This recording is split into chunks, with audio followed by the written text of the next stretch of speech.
Hello, everyone, and welcome to First Draft Friday, episode 71. My name is Alessandra Torre. I'm with Authors AI, and I am so excited today to be joined by Xio Axelrod, and she is going to be talking all about her experience being a hybrid author, which means that she is both traditionally published and self-published.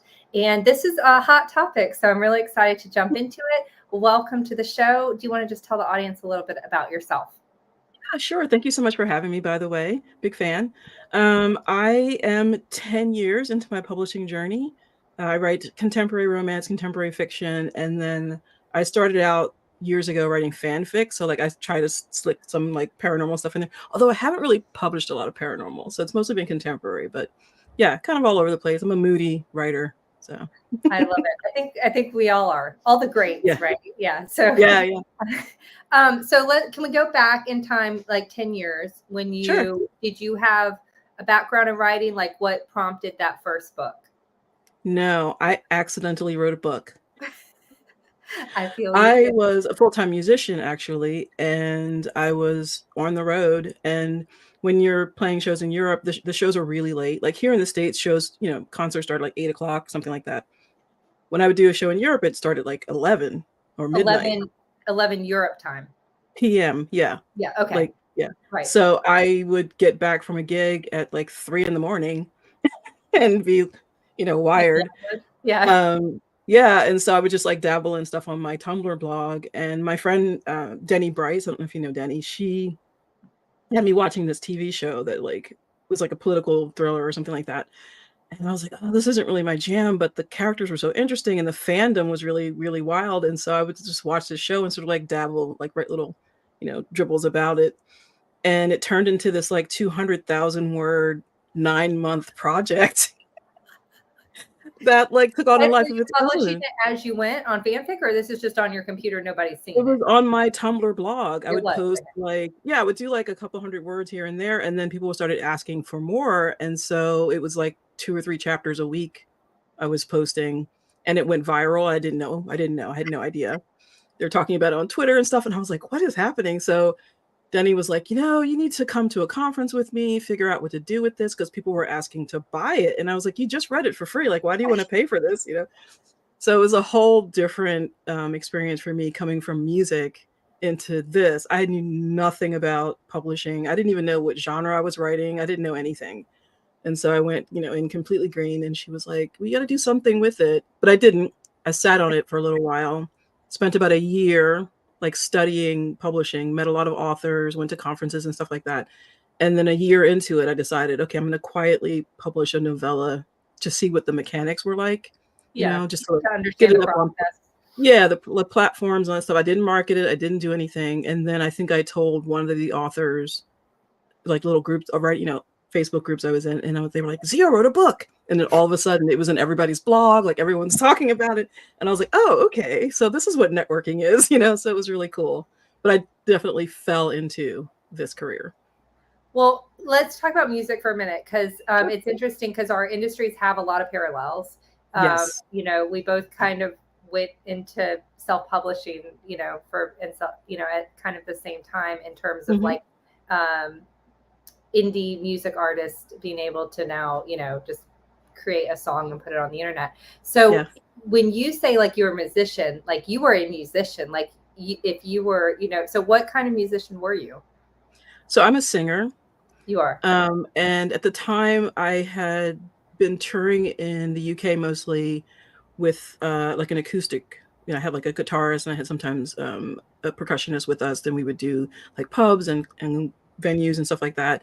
And then it expanded a bit outside of the UK into like Portugal and stuff. And so I was just doing my thing, trying to like find my lane.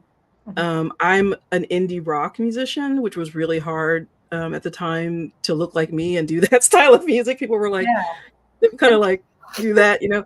And so I was totally indie. Like coming from being an indie musician into self-publishing was like a no-brainer for me because I was so used to, you know, designing my own album Being artwork, in booking my own charge. show. Yeah. Like, everything was DIY. And so applying that process to publishing was seamless for me.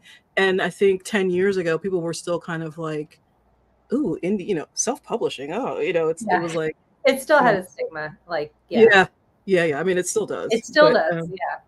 but yeah. So it was a huge learning curve, but at the same time, I had a lot of skills that I had picked up on the music side that I could apply to this. And did you write your own music? I Mhm. mean, did you write your own songs? Okay, so you were already in the creative space in terms of creation. Yeah, I grew up in the music industry, so I've been recording since I was about 4. So And is your singing name? Is this your like? I don't. That's no, not I keep that your. I keep that separate from my Okay. author stuff. But with this series that I'm doing with Source Books, it's a fictional band, and so I perform music. I record music as the band, so if people want to listen, they can find the Oh, Lilies the on. audiobook. They can do. Yeah. Oh, that No, is. no, it's on like Spotify and Uh-huh. Apple Music and other stuff. Yeah, the band has music, so it's fine. That's really cool. Are there any excerpts like of the songs on the audiobook or no? I don't think so. They haven't approached me about doing that, which Yeah, is I hadn't even thought about that. Maybe for book that would be 3. cool. Even if it That was would be just very like, cool. even if it was just like, I don't know, I mean, a couple, I Yeah. don't know, lines or something. Because there's always that. I mean, I don't run into it a lot, but a lot of times I'm like, oh, I want to include a a line from a song, and you never can because we don't have the rights to them. Right. So you're in a unique position where you do, and you could do Yeah. cool stuff. Yeah. Okay, so you started indie publishing, and then at what point in time did you decide to make the transition to traditional, and how did that transition happen? Sure. So like I said, I was I think even before was before I published my first novella, I was like, okay, I need a name. Yeah. I need a platform. I need to get on all the socials. Like I had my branding all set up to go because that's how my brain works. And I actually had a couple of authors say to me, you really shouldn't do that before you have a publishing deal because it's get really confusing. And I was like, why wouldn't I want to have myself established, my I name agree established? 100%. Yeah, yeah. So, I published a couple of novellas. I did some anthologies. I finally split that big 200,000 word thing into two pieces and published that. And I got to the point where I had name recognition from the books, but also because I was really big with supporting other authors with their releases. And I would do like workshops for social media for beginners, people who weren't comfortable on social media because I'm a social media butterfly and sort of got my name out there. And I think I just over time through this like guerrilla marketing campaign that I launched on my own got some name recognition. And so I think it was about 2018 I started getting you know at like conferences like, hey Xio, an editor or an agent would approach me and say, um have you ever thought of you know and it wasn't until around then that I said, I think I've done all I can do because one, I don't have like crazy money sitting around to do a bunch of Yeah. ads. Like I've never been an ads person. Mhm. I'll do like a boosted post or something like that on Facebook or Instagram, but I know authors who do amazing work with ads and I'm just not Yeah. one of them. And I know my wheelhouse, right? So I was like, I think I've reached as many people as I can reach on my own. So I think I might be open to working with someone. And Sourcebooks approached me and said, hey, we really like your voice. Do you have anything we can look at? And I was like, that's a unique position to be in, like having somebody knock on your door for a change. So I was like, yeah, I've had this idea for this all-female rock band series. And they were like, sounds good, let's do it. And I was like, what? And I had no agent at the time. And so I'm scrambling, calling friends, saying, who can I talk to? Who can I talk to? It ended up calling an agent that I had met at a conference years ago, but we'd never really had the talk. And I Yeah. was like, well, I have this deal on the table. I don't know what to do with it. I don't want to do it on my own. And she was like, let's work together. So I got the deal and the agent at the same time. And it was good. Wow. It just Yeah. happened to work out that way. And I know people always talk about the path to publishing. And I know mine is like, a winding route. So I'm like, no one's path is the same as anyone else's. And don't try to follow me because I couldn't even tell you how I did it. So But yeah, it when was. you said like I have an idea for a female, all female rock group, like Mhm. what did you create a synopsis? Like did you write an outline? Did you write like character breakdowns? Did you literally was it just like 2 or 3 sentence pitch and they were like, they trusted your voice and they, you know, wanted to work with you, or did you It have was to a little prepare bit, like a proposal? yeah, it was a little bit of both. So like I met with the editor who's no longer with them, but she was like, I really love this idea, like put it down, you know, write it down. And so I did a quick proposal. I'm really bad at outlining. Like I'm really glad they didn't ask for an outline because I'm not good at it. And so I wrote this proposal. And it was basically like, here are 4 book ideas I have for these 4 people because they had been living in my head. At least 2 of them had been living in my head for a while. I just wasn't sure when I'd get around to writing this because I was just letting them simmer, you know. And so when they asked, I was like, hey, I have this idea. And I was like, now I can flesh these people out. I can, you know, so I Yeah. fleshed out their stories, at least the first 2. And I was like, the other 2, I don't really know who they are yet, but you know, there's a bass We'll player figure it and out there's, as we go. yeah, yeah. I was like, it's 4 musicians. Like I can figure it out. And so, you know, and I had titles and all this stuff. And I was like, and I'm going to do music and I'm going to have swag. And there'll be like this whole like verisimilitude going Like on a because they have their own, band, like a real yeah, with band. the band. Yeah. Yeah. Yeah. They're on, so the band has its own social media.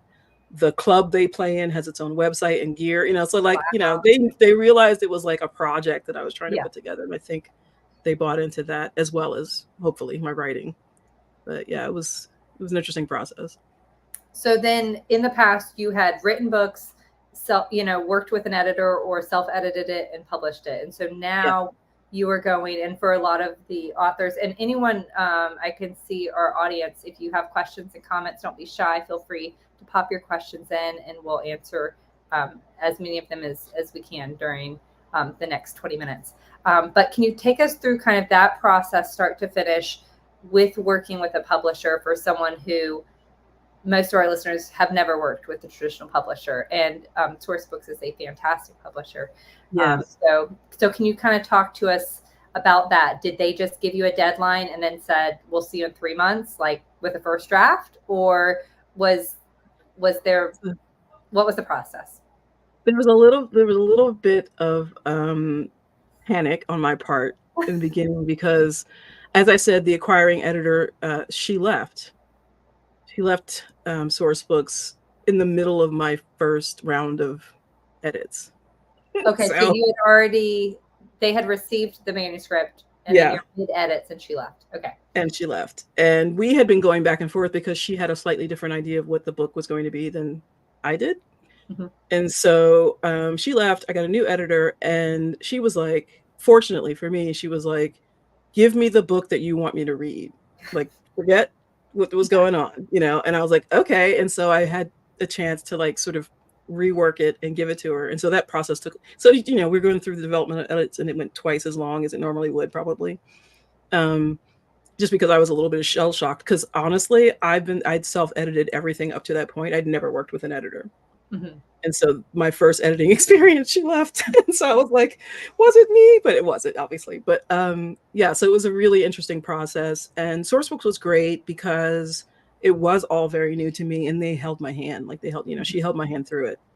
And was like, I understand that you've never done this before, and here are the rounds that we're going to go through, and this is what it's going to look like. And so it was really good. But yeah, nerve-wracking to have someone tell you this is great, now change everything, you know, and the timeline is different. Like that's the biggest thing for me, I think, is the time. Because as indies, we kind of decide when and where and how. And when you're working with a publisher, they're like, nope, we need it by this time. We have to have this by this date. And if you don't, your book's going to be pushed out to another, you know what I mean? Like it's going to be pushed out another. There are repercussions if we miss. Yes, definitely. And there are people waiting on them, you know, so it's like, oh, if we have to get an extension, then everyone has to shift their calendar, and other books and other authors that are on their schedule. It's a domino effect. Yeah. And it's also such a far out timeline because, like, so you, with Sourcebooks, you have your book that's out right now, The Girl with Stars in Her Eyes. And then you have a book that's releasing February 6th. That book that's releasing February 6th, like how long ago did you finish that book? Like final edits? Final edits, I want to say. But like 6 months ago? 8 months ago? No, I think it was 9 months ago. 9 months ago. I think when I did the final pass pages, I think it was 9 months ago. Yeah. And that's a struggle for me as so like Xio, I'm hybrid, and as an indie, like we can like rave about this book. I'm like, oh my gosh, I just wrote this great scene and I'm so excited and I'm working with the cover designer, and you're like promoting Yeah, on social yeah. media, and then you're like, and the release date is in, you know, a month or 3 weeks or whatever, and then you're countdowning. I have books coming out that I've almost forgotten what they're about. You know, it's like it was so long ago, and Yeah. I can't remember the little stories about when I was writing it, and I had this inspiration from this or that. So by the time it comes out, it's hard to like I have to read the create book that again. energy with the readers. Yeah. Yeah. You have to read the book to like remember whoever what happened. Like I did a book club for The Girl with Stars in Her Eyes a couple of weeks ago, like a virtual book club. And that book came out in 2021. And they were like, in this scene, when this, and I was like, wait, let me, like I had to do a refresher. And I feel like with Girls with Bad Reputations, even though, I've been in the promo mode now for about a month, I've had to go through and go, where is that scene fall? Because things move around when you're working on a Yeah. manuscript. And like this scene That, was at the end, now it's somewhere in the middle, like that kind of thing. So yeah, it's the time. The time does a lot of things to you when you're outside of the world and outside of the head of your characters, and then you have to like jump back in and remember who they are and where they are and what's going on. It's wild. I was at a book club and someone asked me about a character, a detailed, intelligent question about a character. I had no idea who that character was. Like I spent the first 3 minutes answering that question, trying to figure out what book she was talking about. Like, I mean, because it was that same thing. It was like, and then it was a major character. Like I was, as soon as I realized, I was like, oh yeah, that's right. Oh wow. I did write that book 6 years ago. So you went, that was your first experience working with an editor. And I know with your first editor who ended up leaving, there was some, it sounds like extensive edits or edits that y'all were kind of at different places. Yeah. So were there any times with either that you pushed, like, do you feel if you pushed back and they pushed back that you would lose that pushback? Or did you feel like you kind of had ultimate say in terms of if there was a disagreement on a plot point or on, an aspect of the story?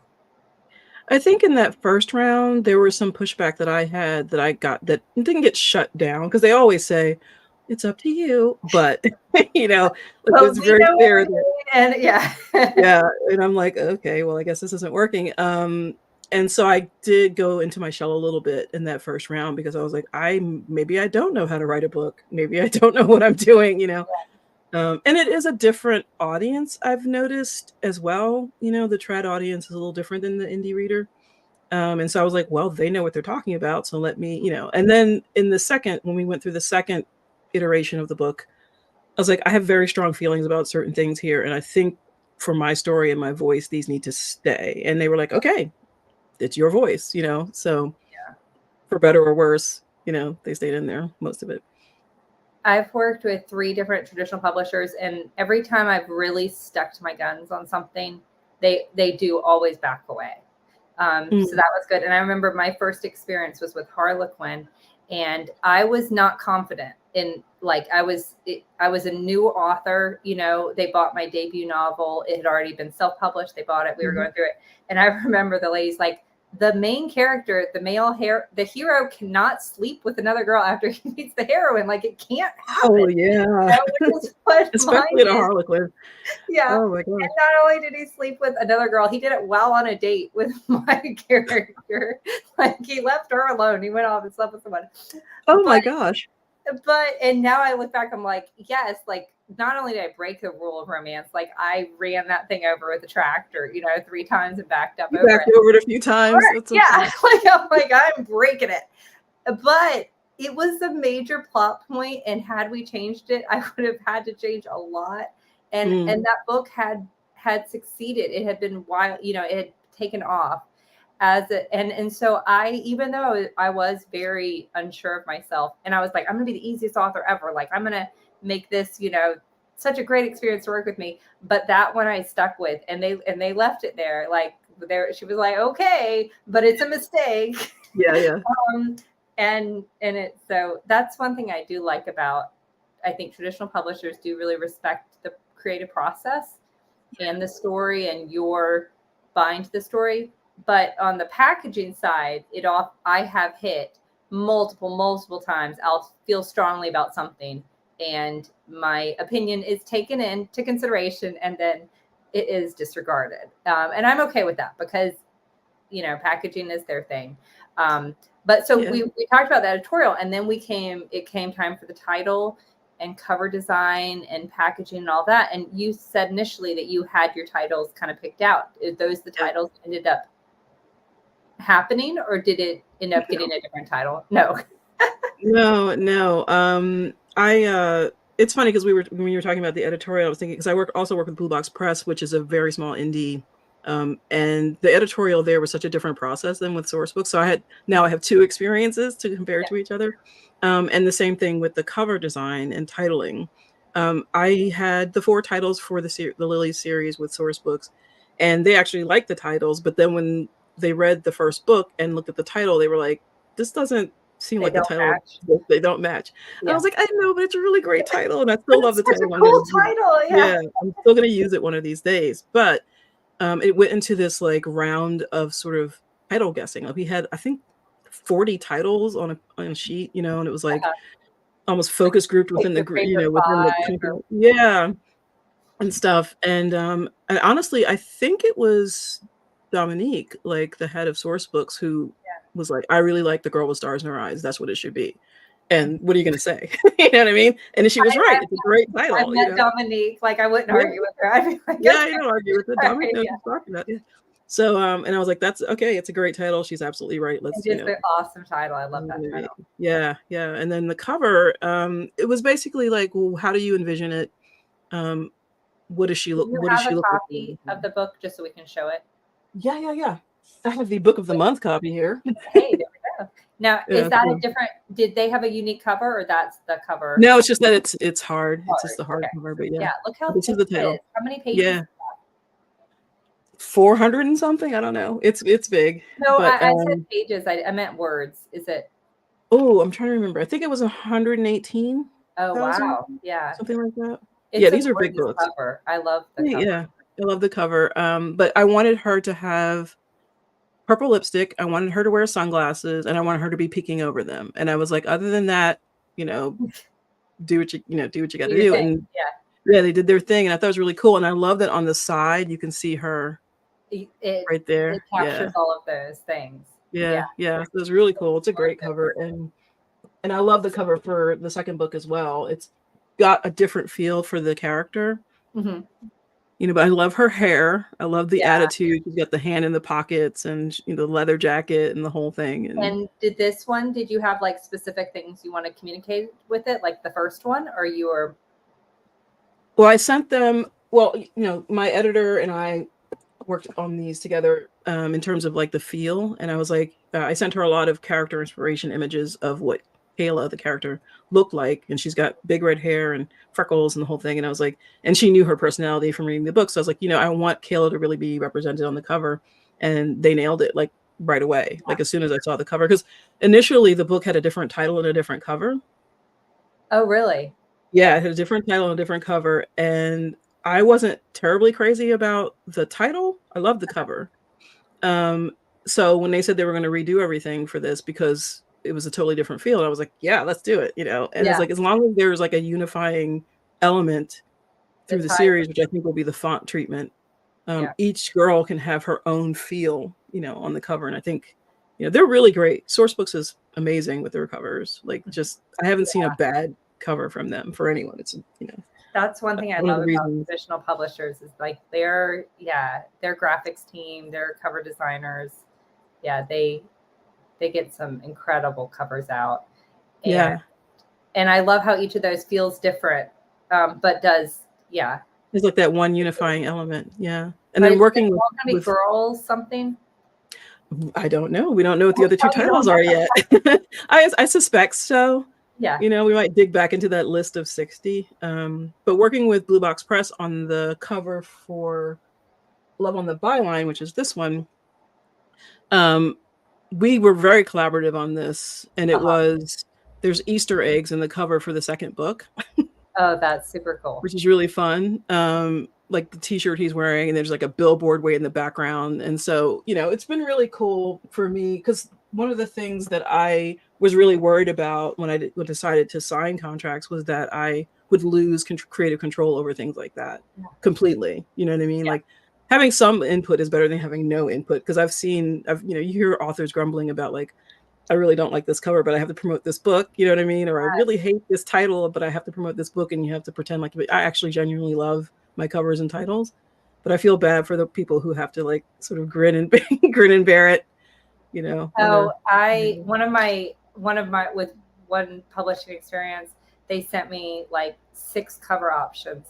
And again, I was like, I'm gonna be the coolest, easiest author they've worked with. And I was like, they're all fine, like whatever, except number 3. Like I hate number 3. Any other cover I'm cool with. Like, and so they replied back 3 days later, okay, we decided to go with number 3. And right then I was like, okay, like I understand, like I get it. I'll go sit in my lane and write, and I'll pretend like I like it. But I was not a good author in the beginning. Like I remember I went on social media and I was really frustrated because the sequel, like my debut novel was purchased. They rushed it through to, publish it on their side. And then the sequel, like 18 months, like it was supposed to come out 6 months later, and then they didn't have enough pre-orders. So then they pushed it back, and it was 18 months. And so I had to go online and announced that the date was going to be pushed back again. And I went online like ranting about it, like complaining about it's not my fault, it's the publisher, blah, blah, blah. And I don't think that post was live for like 3 minutes. And I got a call from my agent. She was like, you cannot do this. Like take it down. Like the publisher's already called me. And I just didn't realize, I didn't realize that I was young and dumb, and and I just didn't realize that this is a business relationship, and this is like my business partner. And even if I have certain emotions or feelings, like I need to, we need to have a united front, and I'm sure things I do frustrate them, but they're not going on social media and, complaining about me missing my deadline or, Yeah. So it would have been out, but she didn't fit. Yeah. A typo riddled first draft that was horrible. So it was interesting for me as an indie, like realizing that I am used to being in control of everything, and I'm apparently a control freak. And now, it's like I've delivered my story, and like they're going to run with it, and they're going to promote it, and they're as invested or more financially invested than I am in it. So yeah, that was one of the big things I had, one of the big decisions I had to make when I started to, open myself up to Trad was, okay, I have books that are like, the book of your heart, or the, the ones that, and then and I'm like, but can I have something that if they change a type, I've had name changes, I've had, I've created entities in the book, and like, you can't use that because of whatever reason. Yeah. You have to change the title. You have to do, and I'm like, well, I need to find something that I'll be okay if they do that. You know what I mean? Yeah. And I thought with a rock band, that happens anyway. People's appearances change. Yeah. So I was like, if I can be okay with it in music, then I can be okay with it here. And fortunately, I haven't had to, draw too much blood for this series. But I'm prepared. But yeah, it's definitely letting go of some of that control is the biggest aspect that a lot of people have to deal with. Yeah. Well, we are down to the last minute of the show. Oh, wow. You've been such a fantastic guest. It sounds like you're really happy. Like, what do you think the future of Xio is? Like, do you think you'll continue self-publishing and traditionally publishing? Do you think you'll kind of stay in the traditional publishing lane? No, I will definitely remain a hybrid. I haven't published anything on my own in a bit, other than an anthology that I do every year, just because I was trying to feel out the trad side and see, like, because scheduling is another big thing that we didn't get a chance to talk about, but like trying to not step on anyone's toes, not like cannibalize releases and stuff like that. But yeah, so my next release after these next 2 Girls with Stars and my next Blue Box Press will be an indie, and that'll be my first like indie in, I don't know, 3 or 4 years, which is scary. But yeah, I think hybrid, it keeps me happy because I get control over everything on one side, and the other side I get collaborative partners. So it's the best of both worlds. I love that. And I do have to say, my traditionally published editors really elevated me. Like, Mm-hmm. I learned so much that process, just the editorial process. Like, it Mm-hmm. really made me a better writer. And the other thing, just to touch on quickly to anyone watching, is like Xio just said, you might not realize it, but when we sign contracts, a lot of times we can't self-publish a book that's within a certain number of months before and after that traditional publishing book. So that can really cause us to have to be like, okay, like what, like 3-day window of time is there between these like 2 publisher releases or whatever that I can do, this book. So that's something that